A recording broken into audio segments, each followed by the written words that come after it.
Doctor रानी प्रगति प्रसाद, सहायक प्राध्यापिका, राजनीति विज्ञान विभाग, सूरज सिंह मेमोरियल महाविद्यालय, रांची।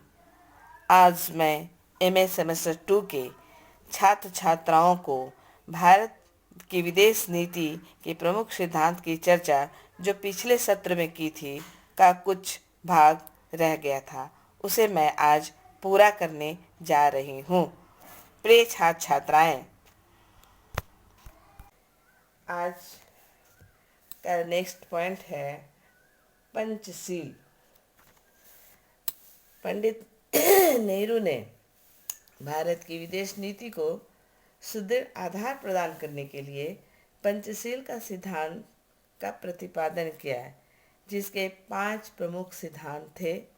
पहला है एक दूसरे की प्रादेशिक अखंडता और सर्वोच्च सत्ता के लिए पारस्परिक सम्मान की भावना। दूसरा, अनाक्रमण। तीसरा, एक दूसरे के आंतरिक मामलों में हस्तक्षेप न करना। चौथा, समानता तथा पारस्परिक लाभ। पांचवा, शांतिपूर्ण सह अस्तित्व। अंतर्राष्ट्रीय स्तर पर पंचशील के सिद्धांत का प्रतिपादन तिब्बत के संबंध में भगत और भारत और चीन के मध्य हुए एक समझौते में 29 अप्रैल 1954 को किया गया।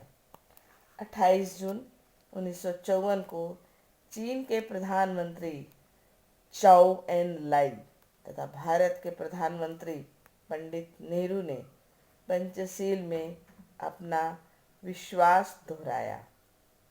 कालांतर में एशिया के प्राय सभी देशों ने पंचशील के सिद्धांत को स्वीकार किया। 10 अप्रैल 1955 को एशिया और अफ्रीका के 14 राष्ट्रों के सम्मेलन में नई दिल्ली में पंचशील के सिद्धांत को राष्ट्रों के पारस्परिक संबंधों की निर्धारित करने के लिए तथा तत्वों के रूप में स्वीकार किया गया।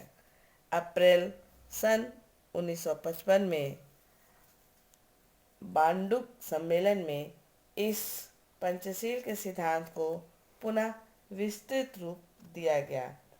बांडुक सम्मेलन के पश्चात विश्व के अनेक राष्ट्रों में पंचशील सिद्धांतों को मान्यता देते हुए उसमें आस्था प्रकट की। 14 सितंबर 1959 को 82 राष्ट्रों की संयुक्त राष्ट्र की महासभा ने भारत द्वारा प्रस्तुत किए गए पंचशील के सिद्धांत के प्रस्ताव को स्वीकार किया। इस प्रकार पंचशील सिद्धांत को सारे विश्व की मान्यता मिली। पंडित नेहरू के शब्दों में, यदि इन सिद्धांतों को सभी देश मान्यता दे दें तो आधुनिक विश्व की अनेक समस्याओं का निदान मिल जाएगा।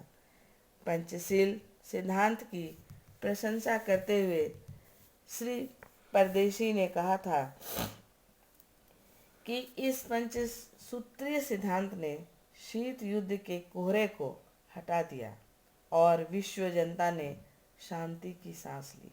इस प्रकार पंचशील, जो भारतीय इतिहास और संस्कृति की अपूर्व देन है, विश्व के वर्तमान और भावी की आधारशिला बन गई। पंचशील के सिद्धांत उच्च कोटि के आदर्श होते हुए भी अव्यावहारिक और भारतीय कूटनीति की पराजय ही सिद्ध हुए। पंचशील बहुत कुछ सन 1928 के केलॉग ब्रिया पैक्ट के समान सिद्ध हुआ, जिसके द्वारा विश्व के अधिकांश राज्यों ने युद्ध के परित्याग की घोषणा तो की, परंतु व्यवहार में उन राज्यों ने अपने वचन का पालन नहीं किया। इसी प्रकार पंचशील के सिद्धांत को स्वीकार करने वाले राज्यों ने उसको व्यवहार में निभाया नहीं। उदाहरण के लिए, जिस समय चीन के प्रधानमंत्री चाओ एन लाई इन सिद्धांतों की घोषणा कर रहे थे, उस समय भी चीन भारतीय क्षेत्र पर अधिकार करके पंचशील सिद्धांतों का उल्लंघन कर रहा था। इसी प्रकार सोवियत संघ ने इस सिद्धांत को मान्यता देने के बाद भी हंगरी में हस्तक्षेप किया। इंडोनेशिया ने पंचशील के प्रति अपनी निष्ठा की घोषणा के बाद भी मलेशिया के प्रति आक्रामक नीति अपनाई।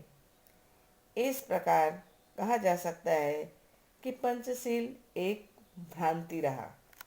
नेक्स्ट पॉइंट, संयुक्त राष्ट्र संघ तथा विश्व शांति के लिए समर्थन। भारत संयुक्त राष्ट्र संघ के मूल सदस्यों में से एक है। भारत ने सैन फ्रांसिस्को सम्मेलन में भाग लिया था तथा संयुक्त राष्ट्र संघ के चार्टर पर हस्ताक्षर किए। तब से लेकर आज तक भारत ने संयुक्त राष्ट्र संघ तथा दूसरी अंतर्राष्ट्रीय संस्थाओं के क्रियाकलापों का समर्थन किया तथा इनमें सक्रियता से भाग लिया।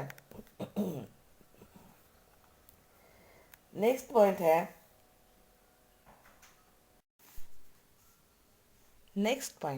सभी के साथ मित्रता। भारत की नीति सभी के साथ शांति और मित्रता की है। भारत साम्यवादी और पूंजीवादी सभी देशों के साथ मधुर संबंध रखना चाहता है।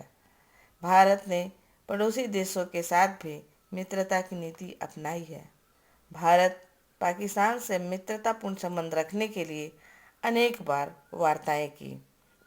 समझौता एक्सप्रेस, लाहौर बस यात्रा, आगरा वार्ता और नेपाल, बांग्लादेश तथा श्रीलंका जैसे छोटे राष्ट्रों के आंतरिक मामलों में कभी भी हस्तक्षेप नहीं किया, बल्कि आर्थिक सहायता देकर उनकी आर्थिक व्यवस्था को स्थिर बनाने का प्रयास किया। नेक्स्ट पॉइंट, भारत के राष्ट्रीय हितों पर आधारित स्वतंत्र विदेश नीति। भारत ने पिछले वर्षों में गुट निरपेक्षता की जो स्वतंत्र नीति अपनाई है, उसका आधार राष्ट्रीय हित है। इस नीति ने निर्णयों तथा निर्धारण करते समय आत्मसम्मान तथा स्वतंत्रता के प्रति आस्था प्रकट की है। नेहरू जी का यह विचार सही था कि किसी भी एक गुट में सम्मिलित होने से दूसरे शक्ति गुट से सहायता प्राप्त करना संभव नहीं हो सकेगा। इसके अतिरिक्त भारतीय राष्ट्रीय हितों को ध्यान में रखकर किसी स्थिति को अपने स्तर पर जांचने व स्वतंत्र नीति अपनाने के लिए अपने दृढ़ निश्चय पर एक प्रतिबंध लगेगा। नेक्स्ट पॉइंट, निशस्त्रीकरण का समर्थन। भारत सभी प्रकार के शस्त्रों की होड़ रोकने का समर्थक है। इसके लिए जो शस्त्र बनाए जा रहे हैं वे ना बनाएं और जो बने हुए हैं उन्हें नष्ट कर दिया जाए। इससे शीत युद्ध से उत्पन्न तनाव का आतंक समाप्त हो जाएगा। केवल निशस्त्रीकरण ही अंतर्राष्ट्रीय शांति को सुदृढ़ बना सकता है। निशस्त्रीकरण से बचाए गए धन और साधनों के उपयोग से सभी राष्ट्रों का विकास संभव है। भारत निशस्त्रीकरण द्वारा शांति लाने के पक्ष में है। भारत का 6 नाम देशों के निशस्त्रीकरण सम्मेलन में अपने देश में कराने का प्रयास सफल रहा। नेक्स्ट पॉइंट, परमाणु नीति। भारत परमाणु शक्ति का युद्ध के लिए प्रयोग करने के विरुद्ध है।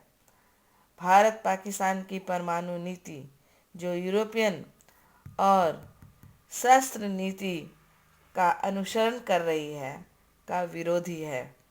भारत अंतरिक्ष के परमाणुकरण तथा इसके साथ साथ अमेरिका के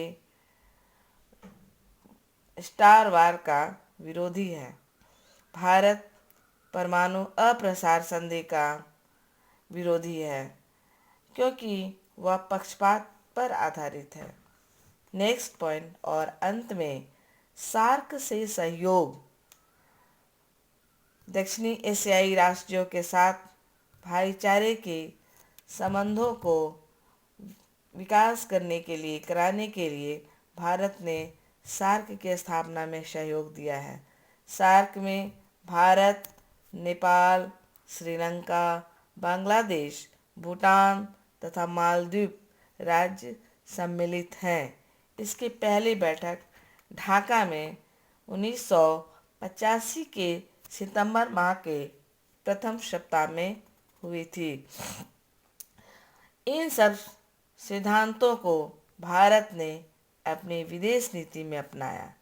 इन सिद्धांतों ने भारत को उसके उद्देश्यों की प्राप्ति में सहायता भी प्रदान की तथा भारतीय विदेश नीति को महत्व प्रदान दिया गया। भारत की विदेश नीति इस प्रकार विश्व में अपना वर्चस्व बनाए रखने में समर्थ रही है।